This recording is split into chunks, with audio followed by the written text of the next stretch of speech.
ঘরে ছিল একটা আইসক্রিম স্টিক, কোনো একটা কাজের জন্য এনেছিলাম, তারপর সেখান থেকেই রয়ে গেছে। সেটাকে আর ফেলিনি, ফেলা হয়নি। তো কেন ফেলা হবে, সেটাকে ফেলতে গিয়েও তো অনেকবার ভাবতে হয়েছে ফেলবো কি ফেলবো না। এই ভাবতে ভাবতে রেখেই দিয়েছি।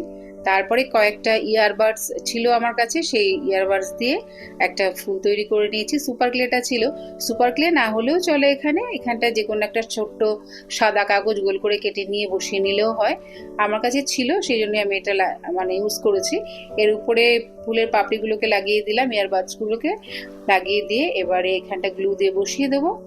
তারপর এর মধ্যে আবার অন্য কালারে একটা সুপার ক্লে দিয়ে ফুলের ভিতরে বসিয়ে দেবো গোল করে। আর ফুলের পাপড়িটা একটা সূর্যমুখীর ফুল করার ইচ্ছা আছে, পাপড়িগুলোকে করে নিয়েছি সাদা, এবারে কালার করব।